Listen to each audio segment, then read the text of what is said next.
What's the worst thing you've done in the heat of the moment? My dad and I got into an argument when I was 6 years old, so I wrote my very specific, very rare first name across the side of his brand new car with a stone.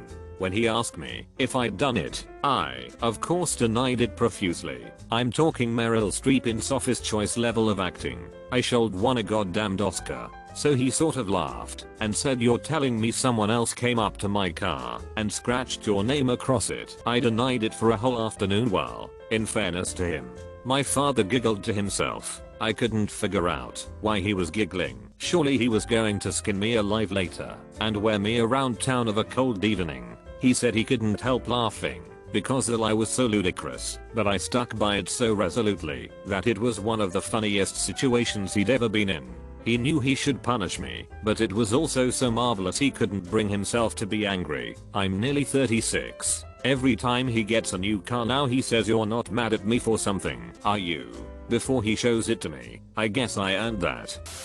I don't know about heat of the moment, but when a cop asked why I thought I could go that fast down that road, I, without thinking, responded, "Because I always do," then realized what my mouth had just said without consulting my brain, and proceeded to lay my head against my steer wheel forcefully in shame. I was probably 10 to 12 hanging out with the neighborhood kids, one being a few years younger. He was being annoying as hell and wouldn't stop, so after a few minutes of constant annoyance I threw my scooter at him, hitting his head. No serious injuries, but he needed a few stitches. I knew I messed up the instant the scooter left my hands.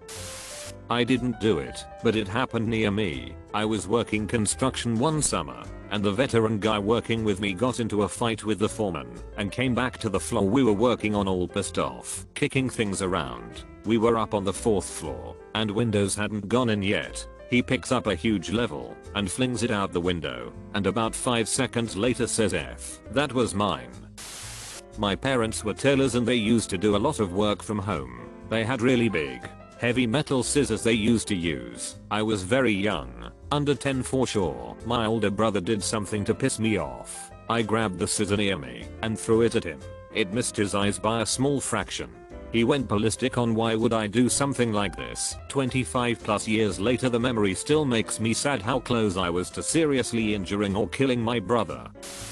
Smoked an illegal substance. This was late 1990s. I was around 29. I was a pretty heavy user and seller, so I went to this lady's house who would usually be intimate if I brought over substances and got her high. When I got there she didn't want anyone in and there were 2 other guys there on the porch she wasn't letting in either. We talked for a secretary and said they had crack, but no lighter and no money top by one.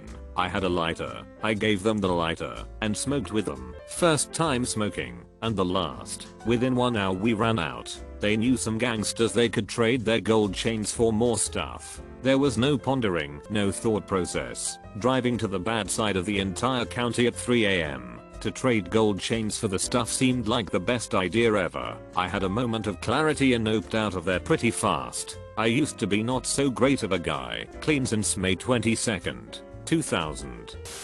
Girlfriend cheated on me in high school. Girlfriend's temporary boyfriend had a friend who keyed my car. She told me who did it, and I decided the best way to handle it was to take a plunger stick and go into his job at the mall and beat him in the face with it until the stick broke. Not my proudest moment.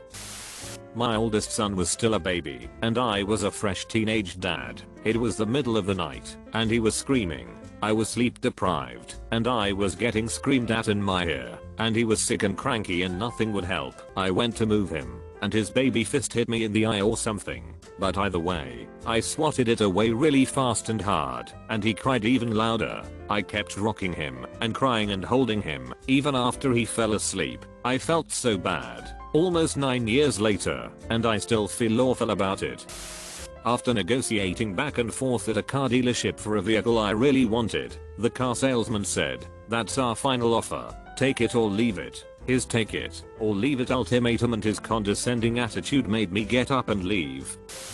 This is gonna be a sad one. So my best friend at the time wasn't doing very well, had to move back in with his parents, and had no job. I, being the general manager of a fast food restaurant, got him a job at my store. This dude was terrible, messed up on every order, wouldn't listen, and would complain about everything. Finally one day he came into work drunk. It was pretty obvious, so I had to fire him. After I did, he was just staring at me with this weird up look and wobbling. I stupidly let my emotions get to me and said, "You look disgusting," right to his face. I remember he looked down at his shirt for a stain or something. Then I vividly remember his face as he realized I wasn't talking about his clothes, but himself as a person. He looked so destroyed by that. Without saying another word, he turned around and walked out of the building. 30 minutes later he shot himself in the head at his house. Will never forget the sound of his mom when I called her literally minutes after he died. Will forever haunt my dreams. People say don't blame yourself and all that it's kinda hard when you were the last person he spoke to. I know if I didn't say that, he probably would have done it eventually anyways, because we all knew he was struggling. But since I knew, I definitely shouldn't have said that. I'll at least always believe I heavily influenced his decision.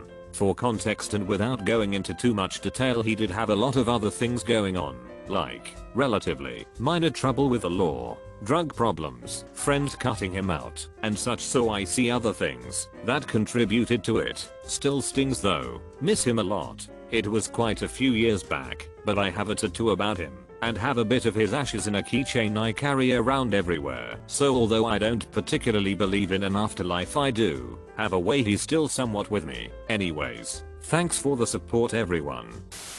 Peak pandemic. After coming off a furlough, resigning from my dream company, thinking was going to be laid off, and taking a new job across the country, and moving my family. Could have stayed and would have avoided a layoff. Kids would have kept their friends. Wife and I would have kept our community. Did all of this thinking I was doing the right thing.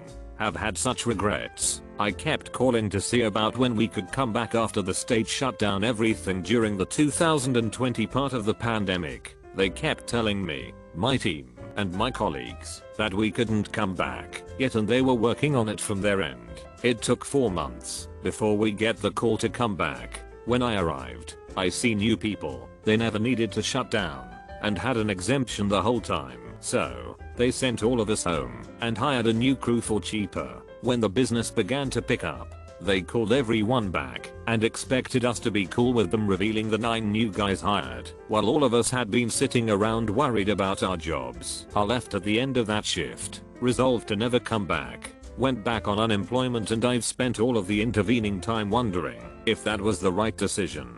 Kept my dignity, I guess, but that doesn't pay the bills, and neither have the 2 jobs I've had since then.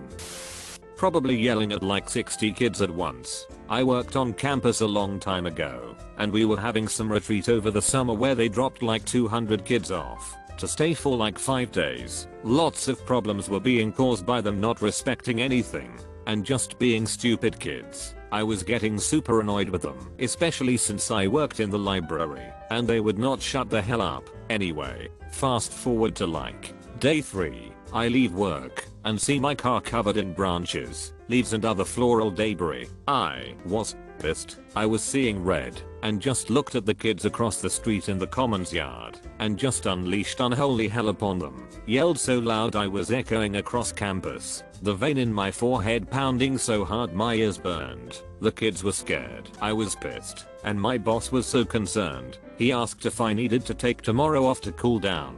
I told him I was fine, but these kids were on my last nerve. Anyway, like 5 years later, I was telling one of my best friends this story, and he dropped a bombshell on me. It wasn't the kids, it was him and a fellow friend of ours. They wanted to prank me, since they knew the kids were driving me crazy. I probably stared at him for like 2 solid minutes before saying I told those kids if I caught them anywhere near my car, it would be the last thing they'd do. Then I started laughing. Mayo got me.